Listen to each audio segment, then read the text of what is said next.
What's up, you guys? It's Tuesday. It's 12 o'clock, and I am Coach Zach with my brother, Coach Eric. and we're going to do that but better. And Eric, um, something that I have been thinking a lot about lately. So people come up to me all the time, and they're like, I'm hurt. I'm injured. When is the last time you injured yourself with exercise or just working out in general? Injured? Man, I think it was probably playing soccer in college. Okay, and Or what did you do? rugby. Rugby, my ankle got destroyed. Um, oh man, yeah, that was like an open field tackle. Put me on my back, my foot was up in the air, and someone else came over the top. And I remember seeing my foot, like they clipped my foot as they came over, and my foot just went like, and oh, I just broke my leg. I was popped. But yeah, that destroyed my ankle, and I still wrestle with that stuff. But I mean, that's like a super acute injury. Um, I mean, I've been hurt where, like I get kind of like tweak in my shoulder. hmm Oddly enough, it's whenever we have a baby because I favor this arm holding, and so then like I'm shoulder forward, and so I like have to think about switching arms and paying attention. But that's when I start to like get an ache in my shoulder. Yeah, But absolutely. yeah, pretty much it. Like I have not been injured in a long time. I've been hurt where it's like, okay, this needs some time to recover and I need to pay attention to it and give it some time off. Um, but I didn't have to like approach it medically. Right. Have you ever had to approach it medically? No. Yeah. I don't How think about I you? have either. No, I not technically. So actually, I was thinking that I was pretty much on page that I'd never gotten like actually injured where I had to go to the doctor. I think that there was once during rugby where so actually like I did break my nose, and so actually it was in a tournament. What's that? That doesn't even count. Right. And so I went in for a tackle. It was a tournament, and I like first they split my head. So I got like took like an elbow and I split myself here. We taped it up. I went in. I was about like 10 more minutes in, and all of a sudden I got the same thing, but that time they broke my nose, and it was like, all right. But I've never been out of exercise Hmm. in all of the sports, growing up playing sports, doing CrossFit for the last 10 years. But I have definitely, I've been sore. I've had to adapt things because I was feeling some pain.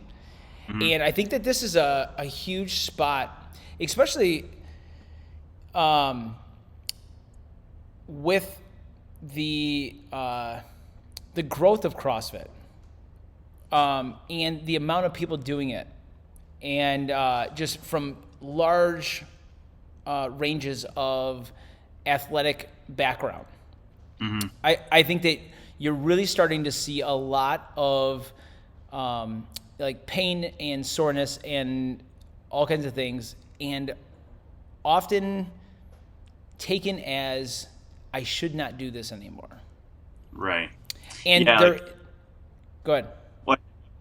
Obviously, like we both have the experience of playing sports pretty much year round our whole lives, hmm and you get used to like feeling a little tweak and like recognizing what you can play through and when you should come out Yeah, and and how to adjust around things. And yeah, like you said, like a, probably the majority of people doing CrossFit right now have not had that experience and are now learning it as adults, where like right now it's that can be scary. Like I don't want to 100%. throw out my back, not be able to work or whatever, like not get my kids to school or have to have surgery. Or even do the I was things that like, you like to do. You know, if right. Yeah, because I think one of the biggest things, just in exercise in general, is exercise should make you good at your life. And so whether it's you like to go ride bikes or gardening or play basketball or compete in competitions, the exercise, so the gym should not be getting you hurt. Now, here's one huge thing is what did the damage?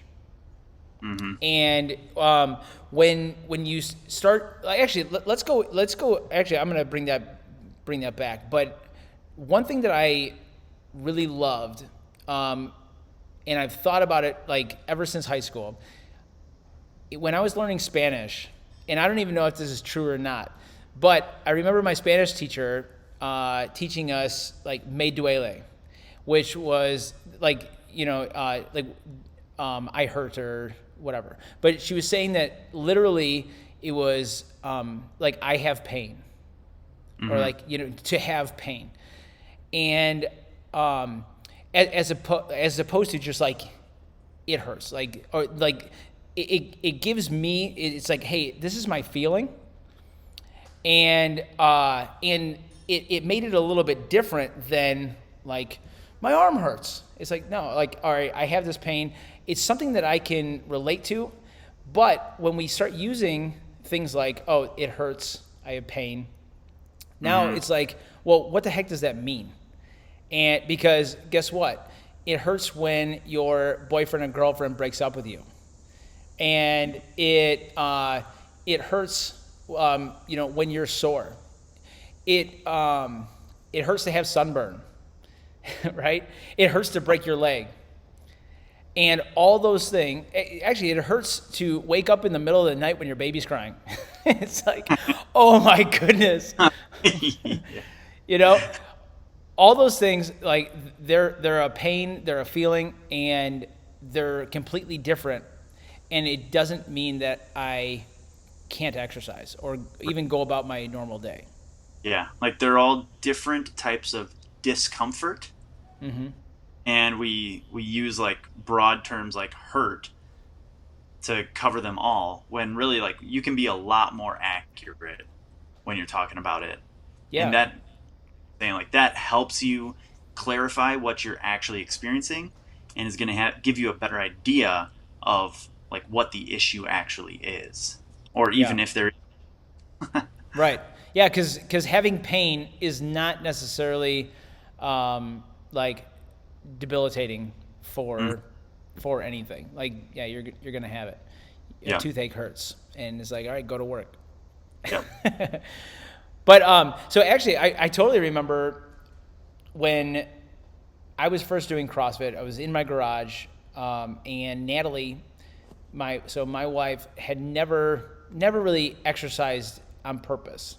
It was like possibly did things in gym class, but never really tried. And we were working out, and she was doing it pretty consistently. And there was a while where she was like, my shoulders are killing me, and I think that there's something wrong. And she's like, I think I need surgery. And she was saying this forever. And I think that so it was like, for me, I was like, I don't know, like, all right, maybe we'll go to the doctor or whatever, because she just kept on talking about it. And multiple years later, she finally came up to me and was like, you know what? Remember that pain that I thought that I was going to need like medical attention? She's like, actually, she said surgery.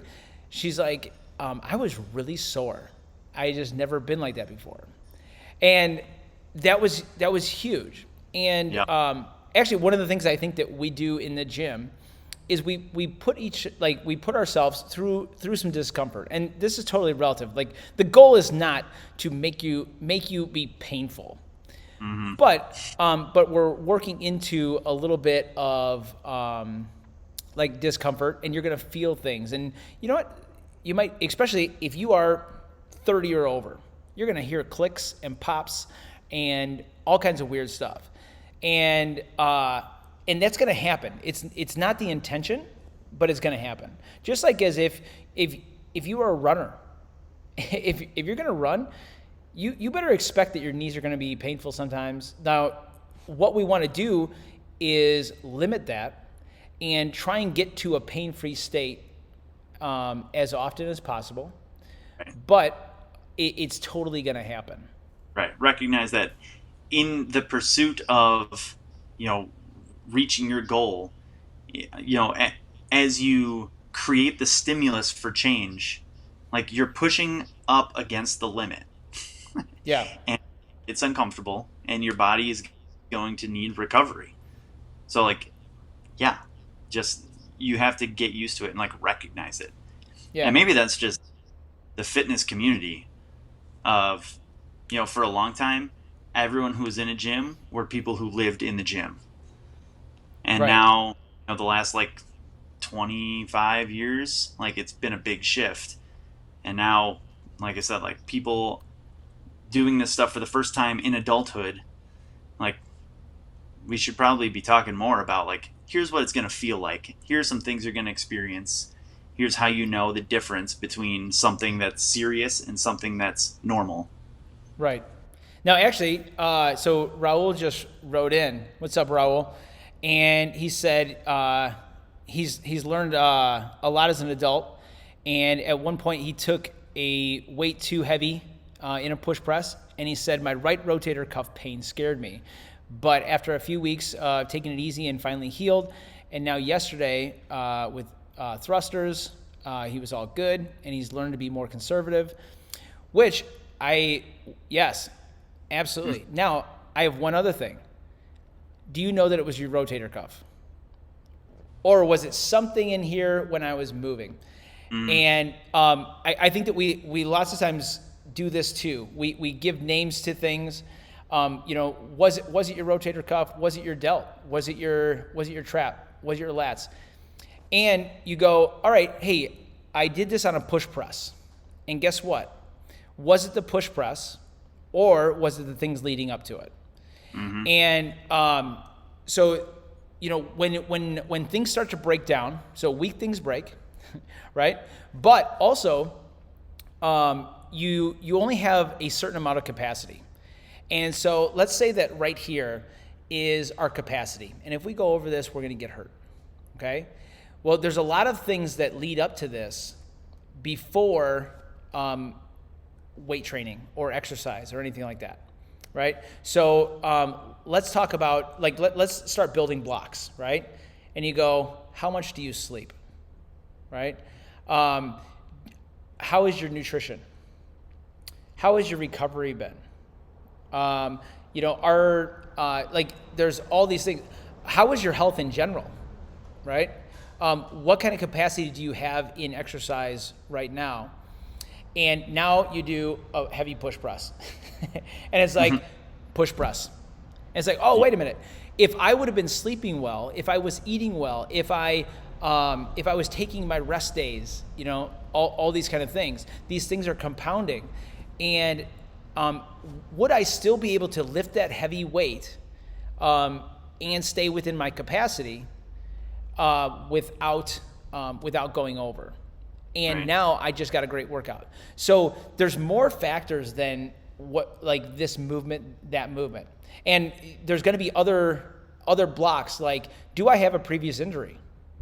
Did you dislocated your shoulder when you were playing high school football? Actually, we got one member who not only did he explode his leg, so he does every kind of outdoor activity imaginable. And so downhill mountain biking, just mountain biking, road biking, motocross, all kinds of stuff. He exploded his leg. He's got 12 screws and plates in his leg. I think that he said he dislocated the one ankle 4 times and the other one 7, all these kind of things. Right? So he's stacking, right? And it's like, all right, what is my capacity here? And how do I stay underneath that? And that's huge. And that's something that, especially if you haven't been doing just this type of exercise, because he might know exactly what it is when it comes to motocross, how far he can push himself and things like that. But does he know what this is? And actually, like Raul was talking about, finding that technical max. Lots of times we think of pushing as hard as possible, but how heavy or how fast can I do this when and still make it look good? Nothing changes, because our goal when we're working out, especially when it comes to lifting weights, like Raul was talking about, is we want to challenge posture and position through full range of motion. So it's like, all right, if I'm doing a push press, all right, is my core stabilized? Are my shoulders tight? Am I looking like this at the top of my lift, right? Oh, my posture changed? Then it was probably too heavy for right now, right? Right. But go ahead. Well, and even in that, so you're thinking, oh, I hurt my shoulder because my shoulder's weak, but maybe it's your core that's weak, and it put you in the position to hurt your shoulder because your shoulder's trying to do the work that your core should be doing. Yeah, absolutely. So you start to label it as like, oh, I've got a bad shoulder, when maybe you've got a bad core. Yeah, absolutely. Yeah, so many times the injury comes from not necessarily that thing, unless it's a traumatic injury, like you were talking about. If somebody's sliding into your knee at second base and they blow your knee out, it wasn't necessarily because you did something wrong. Right. That was traumatic injury. But if we do have these recurring injuries, if it's like, man, my knee is always, if I do this and then I take a little bit of rest and then I come back, now we actually have to start looking at this thing, and this is a chronic type thing. Now that doesn't mean that you can't work out, but the way that you work out might be different. Right. And so when we're looking at if we're feeling these things all the time, my knee, if I'm doing a whole bunch of squats and it starts to flare up, and then I take a few weeks off, and then I come back and I'm all good, but then it starts to flare up again, right? So now we got to look at how do I manage this? And obviously, taking that rest isn't actually working, right? All we did was we brought it down past that capacity, right? And now as soon as we go up to that capacity again, we're screwed. So what we have to do is we have to start raising that capacity. And so especially with something like that, we might start with decreasing the volume of the things that you're doing, and also working on slow eccentrics. So this is going to help build tendon and ligament strength. You're going to be able to get lots of blood flow to the area, and we can actually start building capacity. So sometimes we have to take a small step back from what we were doing, and Raul, hey, let's get more technical. And now we can start building this thing back, but that's not always sexy. Yeah, right. I would even say, so you're decreasing the volume, increase the quality. Yep. Yeah. Quality. Yeah. Go ahead. Figuring, the actual technique or motor patterns, right? Where you see whatever, the stripper squat, they're coming up and then you stand up okay, there's a motor pattern here that needs, that's a nervous system thing that we need to work on to dial things in so that everything is working together in the right order, in the right pattern to prevent those injuries, right? Because that could be, you have weak quads, weak knees, and so you're loading up your hips, and now you hurt your back, and it's like, oh, I've got a bad back. Well, now you're going to go do a bunch of back stuff to try to strengthen your back when you haven't actually addressed the thing that needed the work, which was whatever, knees and quads or feet or whatever it is. Yeah, or hamstrings. Yeah, absolutely. And I think that often we think that rest is the best option, but really it's getting into so movement and strength, stability, can often be the piece that we're missing.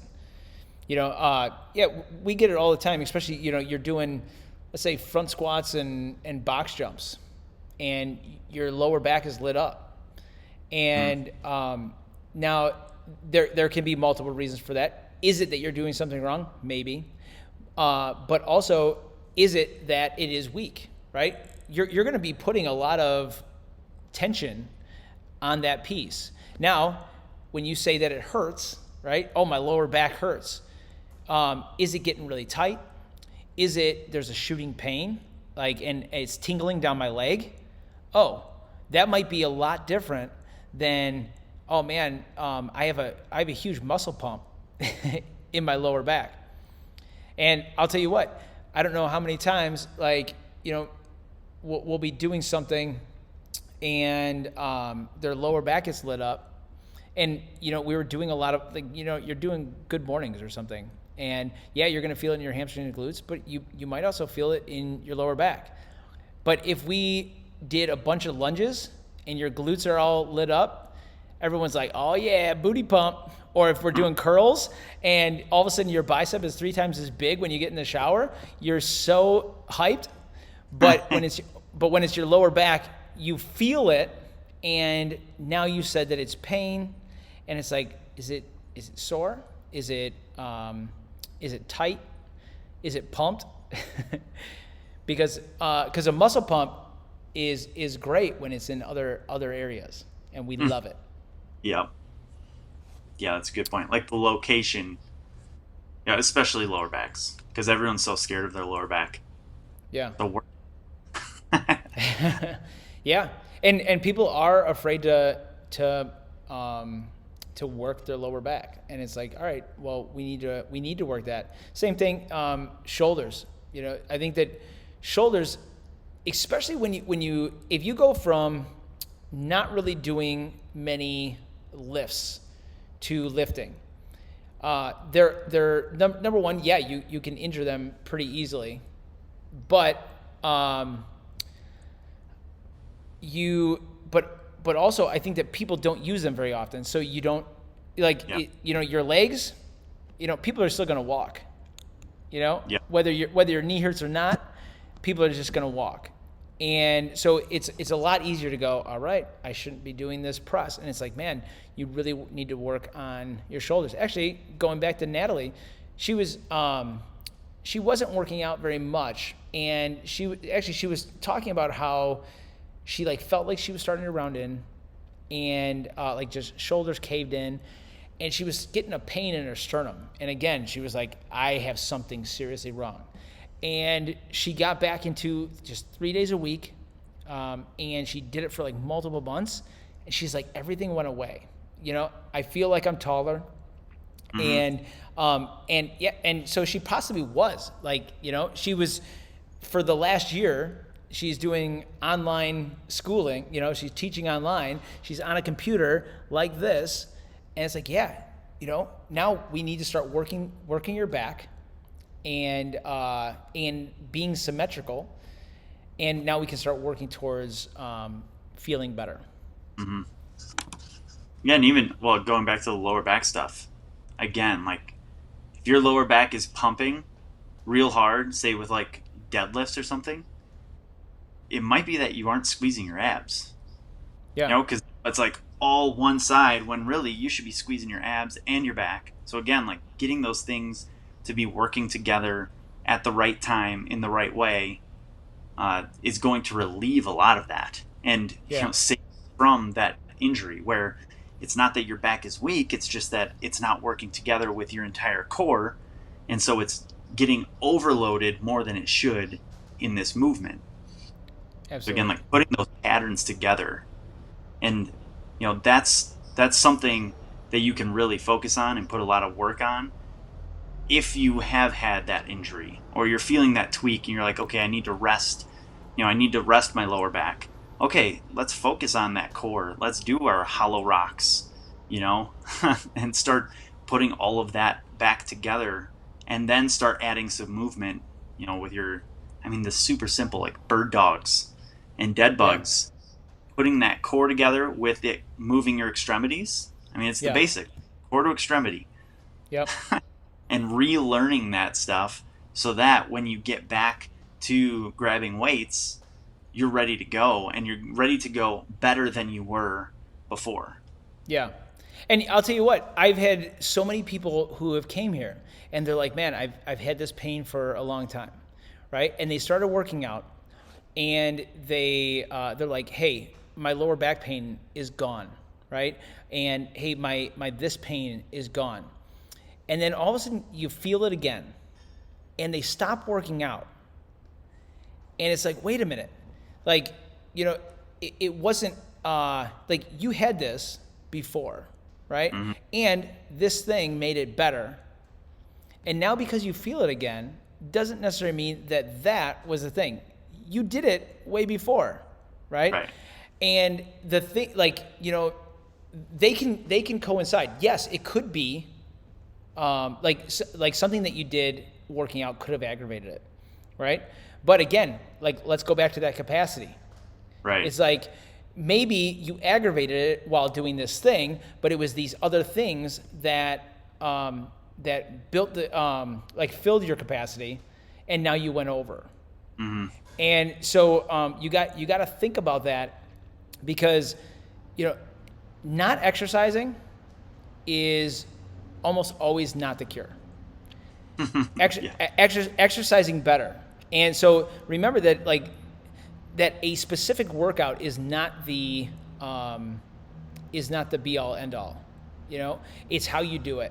And if we have any kind of limitations, so like I said, you know, I got one person with like a bunch of screws in his leg and ankle problems and things like that you're going to have to work around, right? I got another guy who has screws in his ankle and his leg literally doesn't move forward. You know, the ankle doesn't move. And that is a limitation that you have to work around, right? And I mean, even like for something like that, running is brutal. Like if your ankle doesn't move, that's going to be really stinking hard, and it's going to be really hard on your body. You're going to be running horrible reps every single step. Yeah. And so it's like, all right, what can we do to go around this? But if it gets worse while exercising, that is a great time to start thinking, all right, I need to rest this movement, right? But if it does get better during warm up, like you might have a shoulder that it's like, oh my goodness, like it hurts. Now, what we want to do is make sure that it should be like 4 out of 10. So if 10 is the worst pain you've ever had, 1 is like nothing. If it's like a 4 out of 10 or less, all right, then you can probably keep moving. If in conjunction it gets better with warm up, then probably keep moving. But we are going to have to be moving smarter, right? If it gets worse with warm up and it's over a 4 out of 10, now we have to start thinking about rest, looking into going to see somebody. And but all of these things, you should start having a path. If you're just saying, I'm going to take a couple days off, then you're probably doing nothing, and you're all out of ideas, and it's not going to get better. You're probably going to go right back to it once you bring that needle back underneath the capacity, and then go back up. Yeah, use it or lose it. Absolutely. Well, I'll tell you what, you know, I don't know how many people have come in and they're like, you know, I want to be able to do this or that. Like, hey, I want to go hiking in retirement, and I want to be able to do these like normal everyday activities all the time. And guess what? It hurts when you exercise. Like there is pain. Like going back to our words, it hurts if you never do anything and you get off the couch. That hurts. You know, if I sit on a couch in a weird position too long, it hurts. Totally. But guess what? People go right back to it. They're gonna do it tomorrow. They're like Netflix and chill, and oh my gosh, I can't get up. Well, what if I can start moving so that the pain that I have is one that I choose. Right. And think of like a rusty axle. it is brutal to try to turn that Yeah, covered in rust. But the more you turn it, the smoother it gets, the absolutely. faster you'll be able to move it. You've got to start greasing those grooves because, I mean, a lot of it comes down to blood flow. Right, And if you're using a joint or a muscle or a tendon or ligament, then it's not getting maximal blood flow. right. Oh, as you start to move it, yeah, it's going to be sticky, but it's going to start getting more blood, which means more nutrients, which means it's going to work better. Absolutely. Yeah, and actually, especially with tendons and ligaments, which is something that usually we're working the muscles, and tendons and ligaments take more movement, more time under tension to get blood flow to them, to be strengthening them. So doing lots of reps, and so now I'm not saying like, all right, do like 100 heavy snatches. No, but doing some lightweight, doing it for a long time. So even like banded, so people lots of times have trouble with their elbows. Banded push downs, things like that. Hamstring curls, banded hamstring curls. Doing lots of reps is going to bring blood flow to the area. Doing eccentrics, so slow eccentrics, and then assisted coming up. These are things that are going to help prep your body so that it can do work. Now we're raising that capacity instead of just resting, bringing our level down, and then hitting it again and hurting again.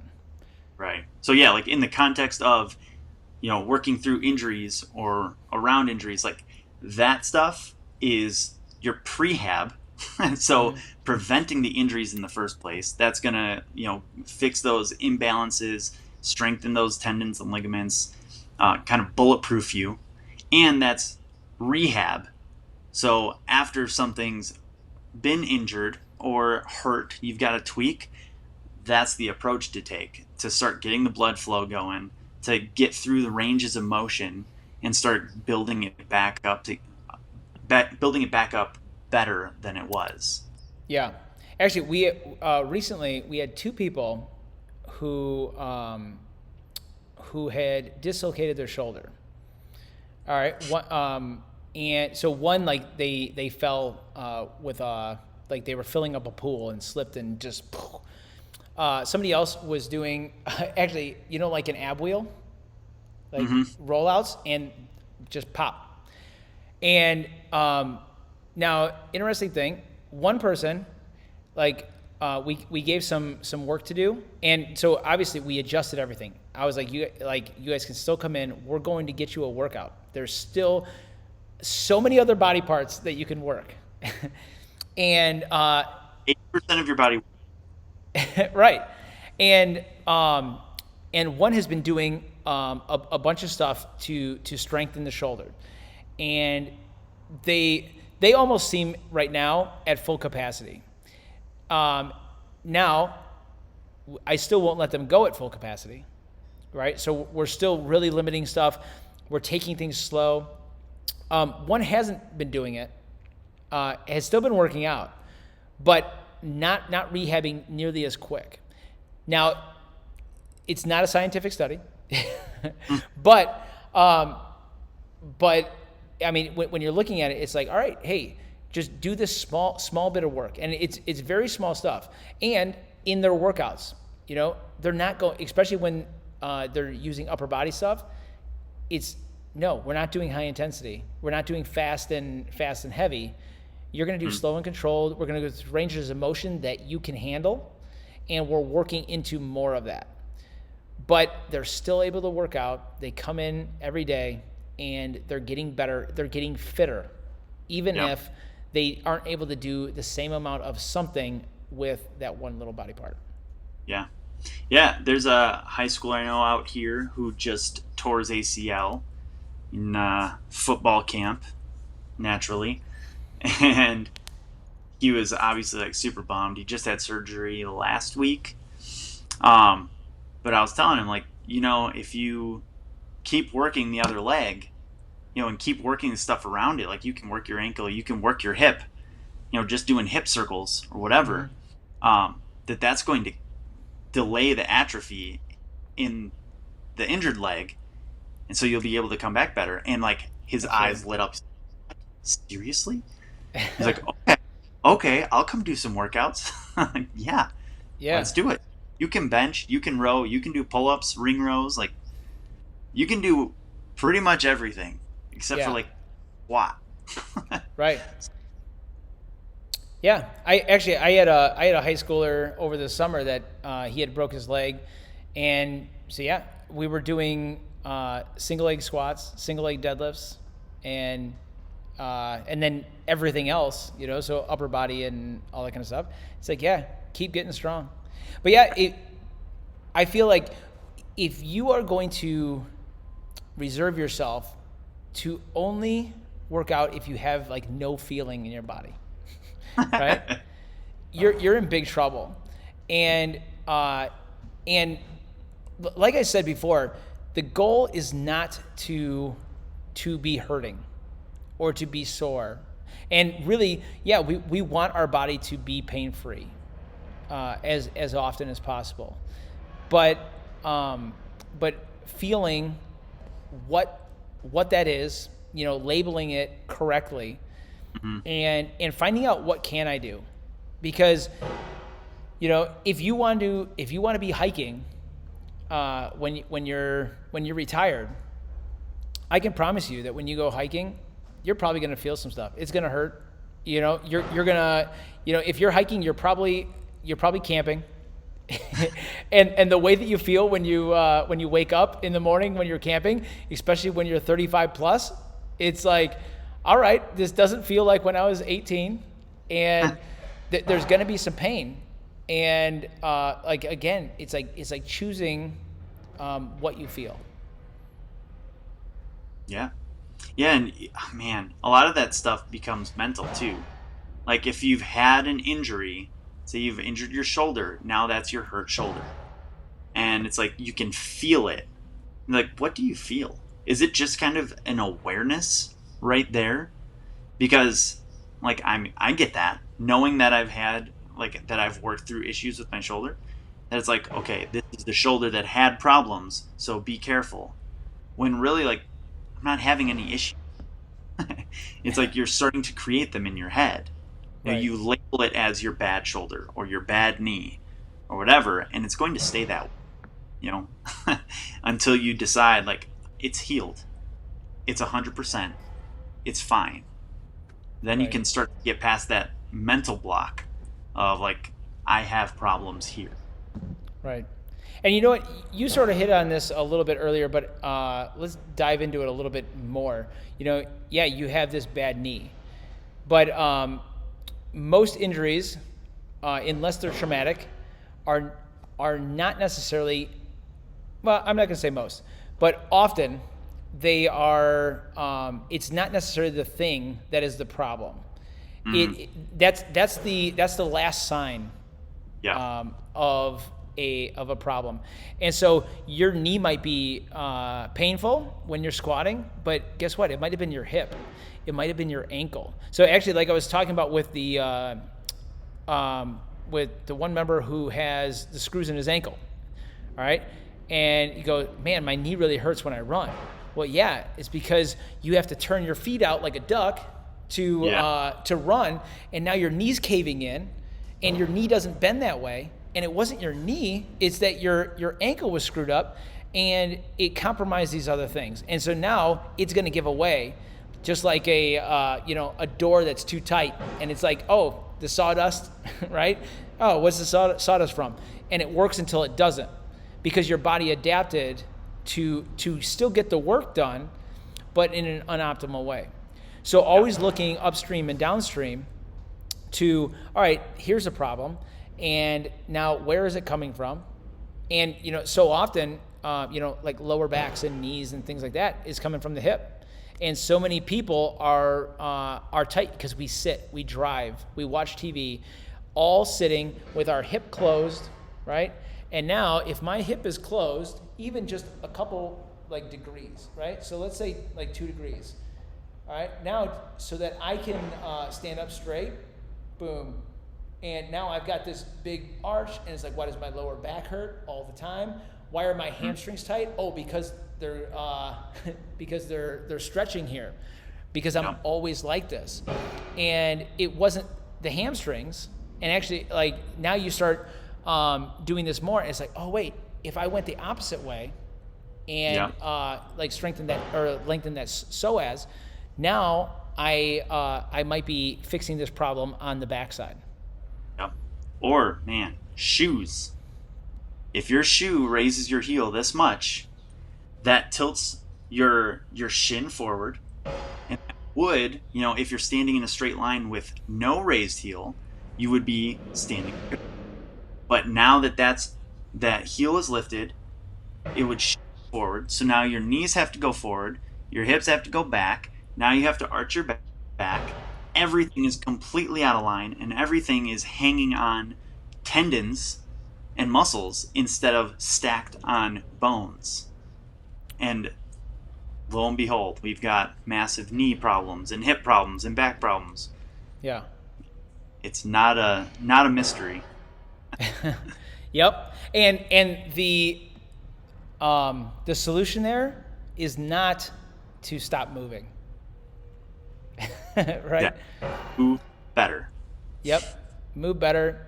Do that, but better. So there you go. You guys, I think we can wrap it up there. I think we've hit most things that I can think of. But so number one, start thinking about, all right, when you have pain, start going, all right, I have pain. And number one, where is it? What was I doing? What aggravates it? What'd you say? Mm-hmm. What does it feel like? Like, get specific what you're experiencing. Right. And then find out, all right, is there something that makes it better? And especially like, so in a warm-up, what level of pain is it? Is it 4 out of 10 or less? Mm-hmm. Is it a shooting pain? Something like that sounds like it might be nervy. Now we might start, let's go seek some help. Is it a soreness?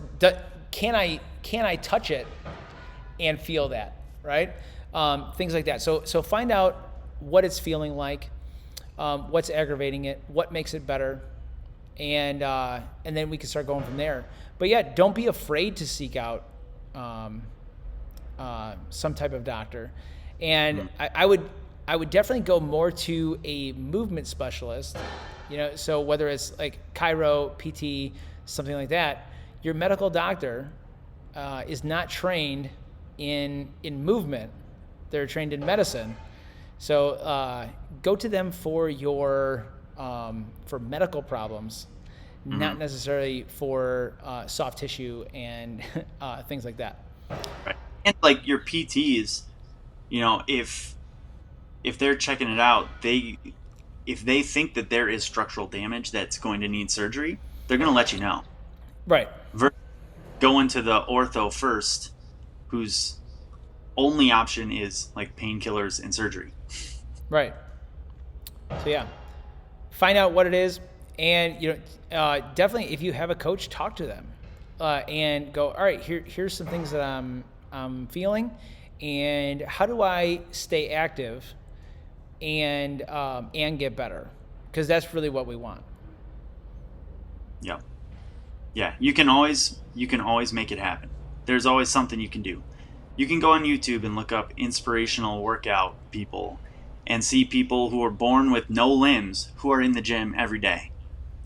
Dude, I saw a guy with like, it was basically like no limbs, like maybe half arms and half legs, maybe below the elbow and below the knee, and flipping a tire. And it's like, you got to be kidding me, you stopped because your finger hurts? Yeah, right. Right. But yeah, move every day. Like I always go back to, movement is mandatory. Movement is mandatory, and high intensity and things like that are a bonus. And it's not necessarily what you need to do all the time. And don't be afraid to go less intense at a CrossFit gym. I think that is one huge thing. Like, people just get, and I'm gonna say that it's ego, and it's not like, oh, like they're just a jerk or whatever, but it is like, I know that I've done something different. Mm-hmm. I should be able to do this, and it's like, no, you shouldn't. Not if this hurts, Yeah. right? And that's totally okay. That's not a sign of weakness. That is a sign of intelligence. Yeah. Yeah, and even like the like social pressure. Mm-hmm. You might feel the social pressure to go super hard. So shift the culture. Right. Make the social pressure to go really well. There you go. I love it. Do it really well. Awesome. You guys, we will see you next week. So Tuesdays at 12 o'clock. And we are out for Do That But Better. See you later. Yeah.